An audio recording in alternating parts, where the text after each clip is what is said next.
Bonjour à tous. Pour ceux qui suivent ce canal, vous savez que j'aime beaucoup suivre la politique et commenter un peu ce qui s'y passe. Et aujourd'hui, j'aimerais vous parler d'un thème que je trouve très intéressant et qui mérite un peu une petite analyse assez succincte sur les raisons du sujet dont je vais vous parler aujourd'hui.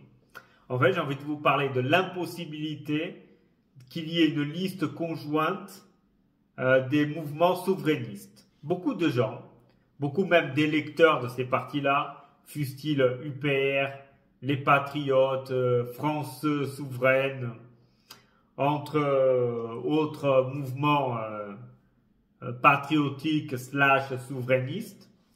Et beaucoup de leurs électeurs rêvent d'une union des souverainistes. En fait, au lieu qu'il y ait cet éparpillement de listes, qu'il y ait une liste commune pour les européennes qui arrivent, mais aussi plus tard pour des présidentielles, pour des législatives, pour pas que les votes s'éparpillent. Et selon ces électeurs, et ils n'ont pas tort, en fait, ça rend chacun de ces partis insignifiant, alors qu'ensemble, ils pourraient être plus forts. Et on voit beaucoup de gens qui militent pour ça, d'ailleurs sur Internet, notamment un YouTuber que je suis beaucoup, que je trouve plutôt intéressant, qui s'appelle Greg Tabibian. Eh bien, lui rêve, lui le dit carrément ouvertement. D'ailleurs, il invite parfois des souverainistes dans sa chaîne, je suis pas content. Et il essaye de leur demander pourquoi ils ne font pas une liste en commun. Évidemment, ce sont des politiques, ils font un peu de langue de bois, ils édulcorent un peu la réalité. Ici, je vais vous donner mon analyse, qui, comme son nom l'indique, n'est qu'une analyse personnelle. Je ne dis pas que je sais pourquoi, mais j'ai une opinion. D'abord, pourquoi, selon moi, c'est impossible? Vous avez d'abord le problème des égos, c'est-à-dire que ce soit Asselineau, Florian Philippot, Dupont-Aignan, Kuzmanovic, en fait, ils ont tous, d'une certaine façon, un ego assez fort. Donc, faire cohabiter des égos forts ensemble, ça me semble, somme toute, compliqué. Parce qu'en fait, la réalité, c'est ce qu'ils ne disent pas dans les fameuses interviews avec Tabibian, c'est qu'en fait, ils ne s'aiment pas. Ça, je le sais. Parce que je connais pas mal de gens qui sont dans ces partis-là et qui me disent Philippot déteste Asselineau et autres. Asselineau, lui, déteste tout le monde. Au moins, c'est réglé. T'en as d'autres. Kuzmanovic, il a des affinités avec Philippot, mais il n'aime pas Asselineau et pas trop Dupont-Aignan. Et en fait, ils sont tous un peu imbriqués, en fait, dans une guerre en fait, ils s'aiment pas, voilà, tout simplement, foncièrement, ils s'aiment pas. Donc, tant que ce seront ces dirigeants qui seront à la tête de ces partis-là, ne comptez pas, il n'y aura pas d'alliance. Bon. Ensuite, il y a eu, évidemment, comme ils ne s'aiment pas trop, il y a eu parfois des rendez-vous entre eux, des non-dits, des malentendus. En fait, vous avez une espèce de rancœur entre eux. En fait, il y a une espèce de rancœur comme ça qui a grandi. En fait, ils ont tous une rancœur accumulée envers l'un ou envers l'autre, ce qui rend aujourd'hui le dialogue impossible. C'est-à-dire que vous ne verrez pas Philippot discuter avec Asselineau. Bon, après, vu ceux qui se sont mis dessus, ce serait somme toute assez congrenu. Bon, les programmes. Attaquons-nous aux programmes. Les programmes, en fait, sont somme toute différents. C'est ça aussi. Il y a des points communs, notamment la majorité sont pour la sortie de l'UE et de l'euro. Mais pas tous. Dupont-Aignan ne l'est pas. Il est pour une autre Europe. Why not? Vous avez le volet social. Kuzmanovic a un volet social fort, alors que d'autres non. Par exemple, Kuzmanovic dit une évidence qui est les grandes, ce que je dis d'ailleurs souvent sur cette chaîne, hein, les grandes entreprises veulent de l'immigration car ça tire les salaires vers le bas. Donc comme ça, ils gagnent plus d'argent. Voilà. Eh bien, sur le volet social, ils ne sont pas tous d'accord. En fait, il y a des points de divergence. Et le problème, c'est qu'ils devraient trouver un point en commun. Et là, on revient, rebelote, au problème d'ego. C'est-à-dire, personne n'a envie de sacrifier des points de son programme pour pas donner l'illusion qu'ils ont cédé. En fait, tous doivent céder un peu s'ils veulent faire une liste commune, mais personne ne veut le faire. D'ailleurs, rappelez-vous la liste qu'a amené Jospin à gagner en 97. Eh bien, c'est pourquoi? C'est parce que le PS, le Parti communiste et les Verts, qui ont des programmes différents, quasiment tout d'ailleurs, ils ont quelques points de convergence, eh bien, ils ont fait quoi? Ils ont pris les points de convergence et ils se sont accordés sur ces points-là, en oubliant les divergences. Mais pourquoi? Parce qu'ils n'avaient pas des problèmes d'ego. Et l'envie de gagner surtout. Et là, vous avez en fait un problème d'ego, c'est-à-dire qu'en fait, chacun veut la couverture pour soi.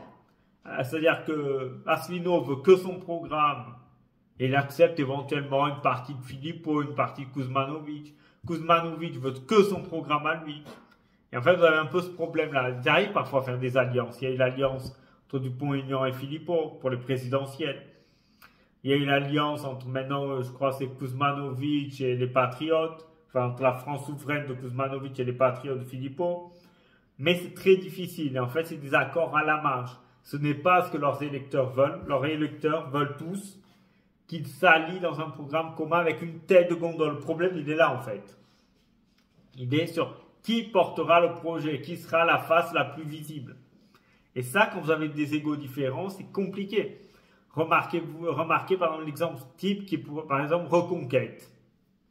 Reconquête, vous avez donc Marion Maréchal qui est la tête de gondole des Européennes et vous avez Zemmour qui est pas dans le truc. Eh bien, vous voyez qu'il y a des points de friction entre les deux car les deux ont un ego fort.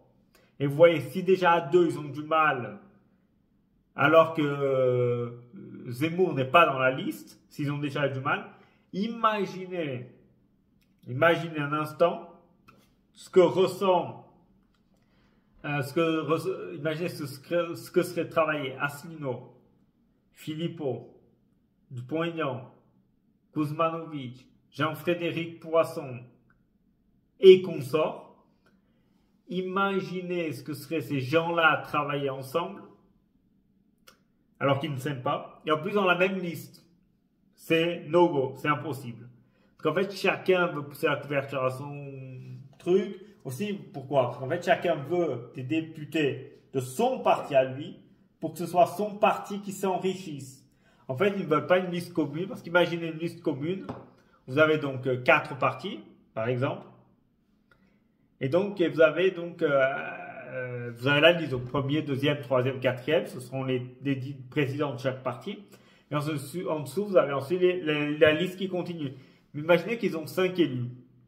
Eh bien, vous avez forcément, c'est mathématique, l'un des 4 partis qui aura 2 députés et les autres n'auront qu'un. Donc, celui qui aura 2 députés va gagner plus d'argent à cause des aides et des subventions et toutes ces choses-là. Donc, en fait, les autres partis ne veulent pas qu'il y ait un parti qui prenne le leadership et qui éventuellement, parce que l'argent est aussi le nerf de la guerre, ayant plus de moyens financiers pour répandre sa bonne parole et représentant un pourcentage plus élevé, eh bien, il droit à plus de parole, en fait, étouffe les autres mouvements et prennent le leadership. D'ailleurs, c'est un peu à son échelle ce que le Front National, anciennement Front National, maintenant Rassemblement National a fait. Ils ont pris le leadership de la dite extrême droite, ils ont en fait étouffé tous les autres partis ou quasiment. Bon, parce qu'en fait, vous avez aussi... pourquoi ils l'ont fait? Parce qu'en fait, si vous voulez, si vous me dites, est-ce que le programme RN ou le programme UPR Patriote est différent? Oui. En beaucoup de choses, notamment à commencer par la question de l'Union européenne.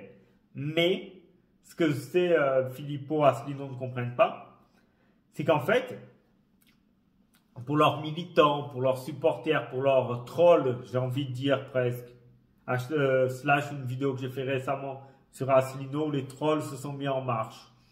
Eh bien, ces gens-là connaissent les programmes. Donc, ils savent qu'Asselineau et Filippo, c'est très différent du Rassemblement National. Mais, dans l'inconscient collectif, tous ces partis sont d'extrême droite. Bon, voilà, c'est comme ça.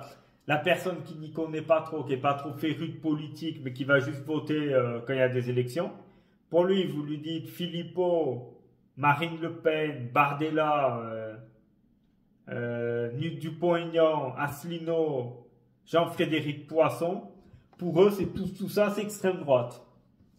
Voilà. Donc, dans l'inconscient collectif, la perception collective, c'est la même chose. Ça ne l'est pas dans les faits, mais dans la perception, ça l'est. Voilà. Et donc, ils ont du mal en fait à se démarquer avec ça. Pourquoi? Parce qu'en fait le RN étouffe et prend en fait tout l'espace médiatique de ces gens-là. Voilà. Et ensuite, parce que aussi, si vous voulez, c'est ça le problème. C'est ils s'aiment pas. Par exemple, vous prenez les deux qui ont, selon moi, quasiment les mêmes programmes, ou en tout cas qui ont beaucoup de points de divergence et qu'il est presque un contresens, même pour leurs électeurs qui ne fassent pas d'accord. C'est surtout le cas Asselineau-Philippot. Pourquoi? Parce qu'en fait, les deux ne s'aiment pas, là, c'est connu, hein, il y a un antagonisme réel entre les deux. Car en réalité, Asselineau copie Philippot. Non, Asselineau accuse Philippot de l'avoir recopié. Et Philippot affirme, n'a-t-il pas totalement tort, qu'au niveau politique, pas l'analyse il est très bon, mais que le politique Asselineau est atrocement mauvais. Ce qui n'est pas faux. D'ailleurs, c'est pas le seul. Hein. Philippot n'est pas foncièrement meilleur. Le Pen est nullissime. Bardella, n'en parlons même pas. Bref, mais donc tout ça fait qu'en fait, ils cohabiteront pas parce que voilà. Ensuite, quel est l'autre aspect? L'autre aspect, c'est celui qui cristallise sur tous les trucs, c'est Monsieur François Asselineau. Ne vous agitez pas, je vais vous expliquer pourquoi. Asselineau a une pensée. En fait, il y en a deux, mais surtout une. Il pense que comme il est le plus vieux, eh bien c'est lui qui a le plus d'expérience, ce qui n'est pas foncièrement faux d'ailleurs, c'est lui qui a travaillé le plus dans les cabinets ministériels, tout ça et tout. Mais il pense que comme c'est lui qui a le plus d'expérience, eh bien, il doit être la tête de gondole. Pour lui, il voit les choses par le prisme de l'expérience. Et en fait, si lui étant le plus âgé, le plus expérimenté, ça doit être lui la tête de gondole. Et les autres doivent, comme ça, vous voyez, se soumettre à son programme. Car lui, il est le meilleur, c'est lui qui sait tout. Bon, vous connaissez, hein, pour ceux qui suivent l'UPR, vous savez qu'il a ce discours-là. Évidemment, ce qui n'aide pas pour les alliances, c'est qu'il passe son temps à cracher sur tous les autres, sur tous les politiques, mais de tous bords. Hein. Lui, au moins, c'est réglé. Il n'aime personne, que ce soit de l'extrême gauche à l'extrême droite, lui n'aime personne. Bon, voilà, comme ça, c'est réglé. Et dans ses vidéos, dans ses longs monologues, parfois fadas, eh bien, il passe son temps à dire du mal de tout le monde, de Macron. Mais bon, de Macron, il est difficile de ne pas en penser du mal. Voilà, à part si vous êtes banquier et riche. Mais sinon, vous aurez du mal. Mais il critique même Philippot, Zemmour. Il avait fait une vidéo il y a quelque temps où il accusait Philippot et Zemmour d'être soumis aux États-Unis parce qu'ils sont allés à une conférence où les Américains participaient. Voilà. Donc en critiquant, en disant enfin. Et comment voulez-vous que les gens ensuite veulent s'allier avec lui? C'est impossible. Voilà. On va me dire encore, oui, tu tombes sur Philippot, sur Asselineau. Je tombe sur tout le monde. En fait, ils sont tous coupables. Car si ce serait que Asselineau, ben c'est simple. T'enlèves Asselineau, les autres pourraient tous s'allier entre eux. Mais ils ne le font pas. Ils ne le font pas car l'ego est présent en fait chez tout le monde. Donc il y en a, c'est plus marqué que d'autres, mais c'est présent chez tout le monde. C'est pour ça que la difficulté à faire une alliance est très forte. Donc voilà, dans cette vidéo, je vous ai laissé mon analyse sur la raison pour laquelle l'union des souverainistes n'existera pas. Voilà. J'espère que cette vidéo vous aura plu. Vous pouvez laisser un commentaire ou laisser votre avis si vous pensez que j'ai raison ou pas. J'aurai plaisir à débattre avec vous. Si vous aimez si vous avez aimé, vous pouvez laisser également un like. Ça aide beaucoup la chaîne, notamment au niveau du référencement.